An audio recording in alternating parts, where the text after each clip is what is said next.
Marwadi university మంచి భవిష్యత్తు కోసం తెలుగు విద్యార్థులు ఇష్టపడే యూనివర్సిటీ. కాల్ 9059052378 9059052379. ప్రసంగంలో ఈరోజు ప్రభుత్వం ఏదైనా కొత్త విషయాలు చెప్తుందేమో లేదా రాబోయే బడ్జెట్లో ప్రజలకిచ్చిన 420 హామీలు 420 హామీలు ఏవైతున్నాయో ఈ ప్రభుత్వం మరి ఆ 420 హామీలు 6 గ్యారంటీల గురించి ఏమైనా కొత్త విషయాలు చెబుతారేమో లేదా గత 15 నెలల పేలవమైన అట్టర్ ఫ్లాప్ పరిపాలన ఏదైతే ఉందో దాని గురించి ఏమైనా ప్రాయశ్చిత్తం చేసుకునే విధంగా ప్రసంగం ఉంటుందేమో గవర్నర్ గారిదని చెప్పి మేమందరం కూడా భావించినాం, ఆశించినాం. కానీ ఇది గవర్నర్ గారి ప్రసంగం లాగా లేదు. ఒక మాటలో చెప్పాలంటే గాంధీ భవన్లో కాంగ్రెస్ కార్యకర్తల ప్రెస్ మీట్ లాగా ఉంది తప్ప గవర్నర్ గారి ప్రసంగం లాగా మాత్రం లేదు.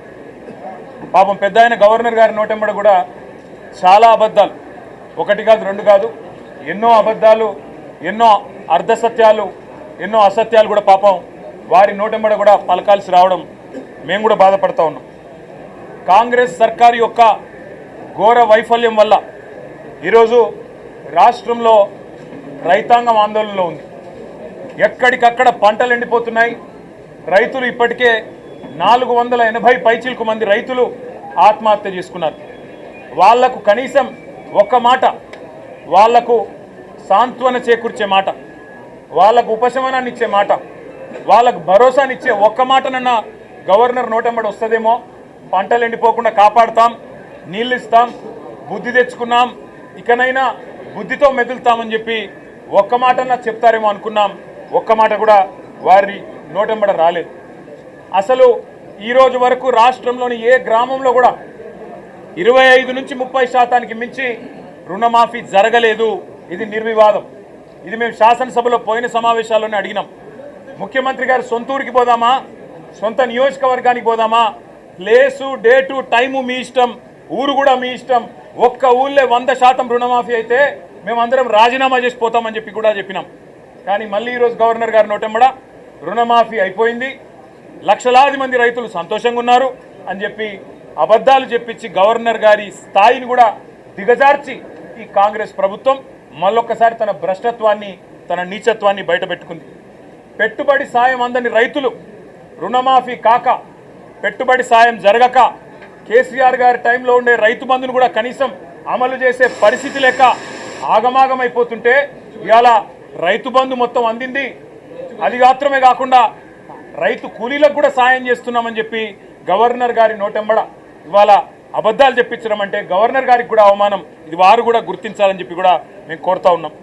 సాగునీటి సంక్షోభం రోజు రోజుకు తీవ్రమవుతా ఉంది.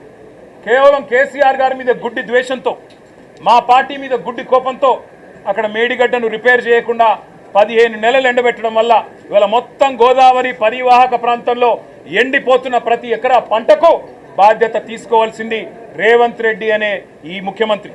రేవంత్ రెడ్డి అనే చేతగాని ముఖ్యమంత్రి వల్ల ఈరోజు రాష్ట్రంలో లక్షలాది ఎకరాల్లో పంటలు ఎండిపోతుంటే, ఆ పంట ఎండిపోయి అవస్థలు పడుతున్న రైతులు, తమ పొలాన్ని నిప్పు పెట్టుకుంటున్న రైతులు, తమ పొలంలో ఇలా గొర్రెలను మేకలను మేపుతున్న రైతులు వాళ్ళు ఎదురు చూసిండ్రు గవర్నర్ గారి ప్రసంగం నుంచి.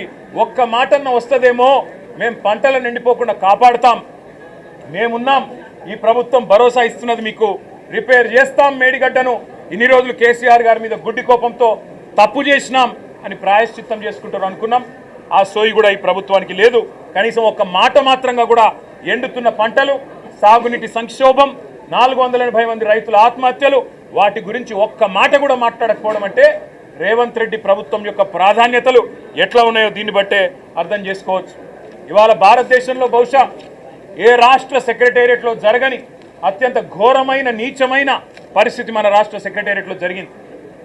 20% కమిషన్ ఇయ్యందే ఇక్కడ బిల్లులు వస్తలేవని చెప్పి కాంట్రాక్టర్లు ఆర్థిక శాఖ మంత్రి, ఉప ముఖ్యమంత్రి గారి ఛాంబర్ ముంగట ధర్నా చేసే పరిస్థితి రాష్ట్రంలో బహుశా ఎన్నడూ కూడా గతంలో లేదు.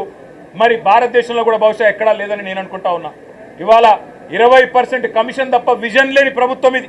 ఈ విజన్ ఉంది, ఆ విజన్ ఉంది, ఏఐ డేటా సైన్సెస్ అని పెద్ద పెద్ద మాటలు. విజన్ లేదు, మన్ను లేదు, కమిషన్ తప్ప. No vision only commission, only 20% commission అనే విధంగా ఇవాళ ప్రభుత్వాన్ని నడుపుతూ ఢిల్లీకి మూటలు పంపుతూ ఇక్కడ చిన్న కాంట్రాక్టర్లను, సర్పంచ్లను, చిన్న చిన్న వ్యక్తులను వేధించి చివరికి ఓవర్సీస్ స్కాలర్షిప్లు ఇవ్వకుండా, గురుకులాల్లో తిండి పెట్టకుండా ఈరోజు పిల్లల్ని చంపుతున్న అరాచక ప్రభుత్వం రేవంత్ రెడ్డి ప్రభుత్వం, కాంగ్రెస్ ప్రభుత్వం. కనీసం గురుకులాల్లో ఉండే అధ్వాన్నమైన పరిస్థితుల గురించి ఒక్క మాట చెప్తారేమో అనుకున్నాం, దాని గురించి ఒక్క మాట లేదు. చనిపోయిన 83 మంది పిల్లలకు కనీసం ఒక మాట సానుభూతి చెప్పి సంతాపం చెప్తారేమో అనుకున్నాం, ఒక్క మాట కూడా వారి గురించి ప్రస్తావన లేదు. అదే మాదిరిగా ఇంకా విచిత్రం, 10 ఏళ్లలో కేసీఆర్ గారి ప్రభుత్వం ఆనాడు 4,17,000 కోట్ల అప్పు చేస్తే, 4,17,000 కోట్ల అప్పు చేస్తే అంటే సంవత్సరానికి 41,000 కోట్ల అప్పు చేస్తే అప్పులు అని గుండె బాదుకున్న కాంగ్రెస్ సన్నాసులు ఇవాళ ఒక్క సంవత్సరంలో 1,62,000 కోట్ల అప్పులు తెచ్చిన విషయం ఒక మాట చెప్తారేమో అనుకున్నాం.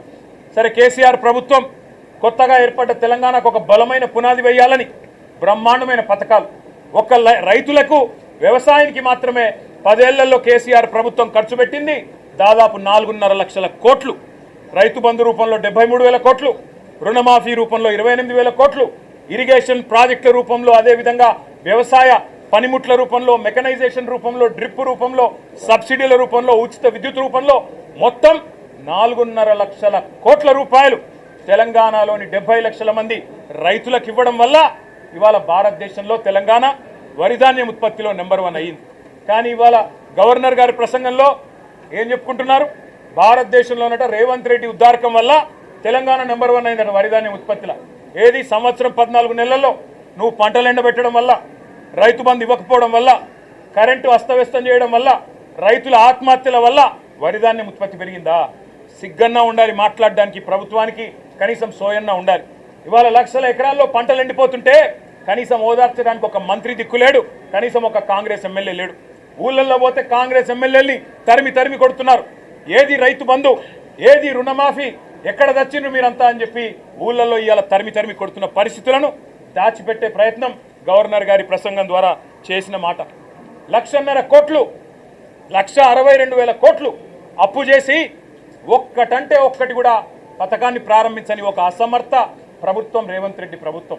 కేవలం కుంభకోణాలు, 20% కమిషన్లు, 30% ల్యాండ్ డీల్స్. నా మాట కాదు, కాంగ్రెస్ ఎమ్మెల్యేలు చెప్తా ఉన్నారు. 30% కమిషన్ ఇస్తేనే మా మంత్రులు పనిచేస్తారు, 20% కమిషన్ ఇస్తేనే బిల్లులు వస్తాయి అని ఇవాళ స్వయంగా కాంగ్రెస్ ఎమ్మెల్యేల నోటంబడ వస్తున్న మాటలు, కాంట్రాక్టర్లు సెక్రటేరియట్లో ధర్నాలు చేస్తున్న పరిస్థితి. ఈ దుస్థితి గురించి గవర్నర్ గారు ఏమన్నా చెబుతారేమో.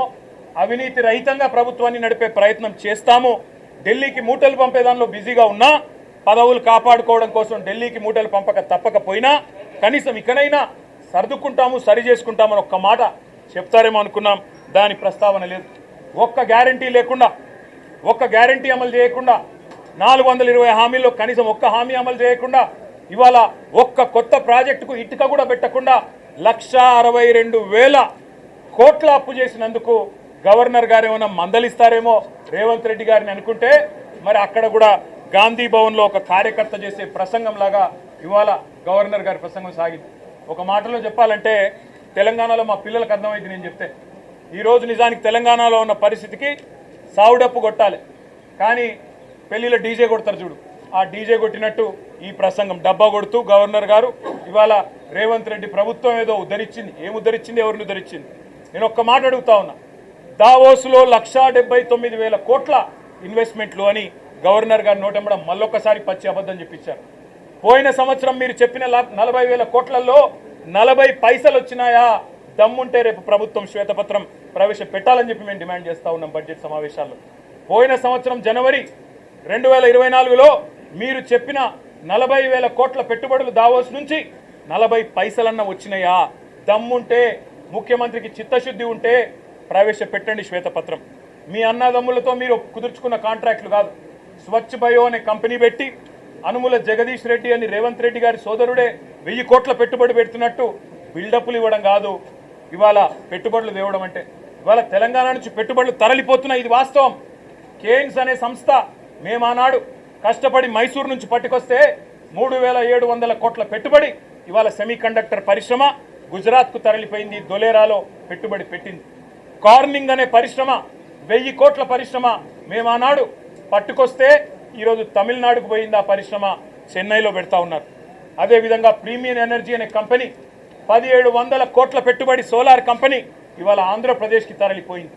వాస్తవాలు ఇట్లా ఉంటే 1,79,000 కోట్ల పెట్టుబడులు, 1,79,000 కాదు కదా, 1,79,000 కోట్లు కాదు కదా.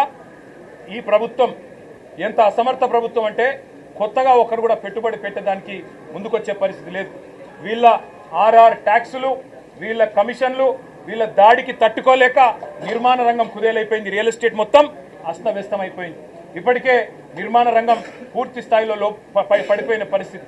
ఇంకోవైపు ప్రభుత్వమే స్వయంగా చెప్తా ఉంది ఇప్పటి వరకు తమ ఫిజికల్ టార్గెట్లు రీచ్ కావడం లేదని బడ్జెట్లో కూడా చెప్తారని అనుకుంటా ఉన్నాం.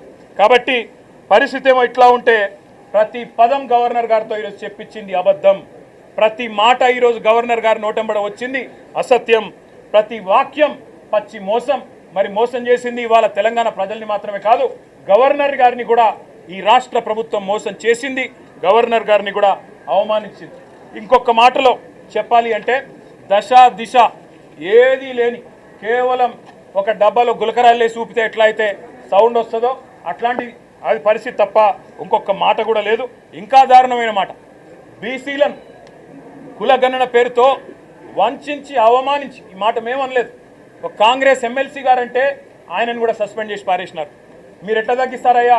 కేసీఆర్ గారి ప్రభుత్వం ఉన్నప్పుడు సమగ్ర కుటుంబ సర్వేలో ఆనాడు 56% ఉన్న బీసీలు ఈరోజు 46 ఎట్లయితారని చెప్పి ఒక ఎమ్మెల్సీ గారు అడిగితే ఆయనను తీసుకుపోయి పార్టీలను సస్పెండ్ చేస్తారు.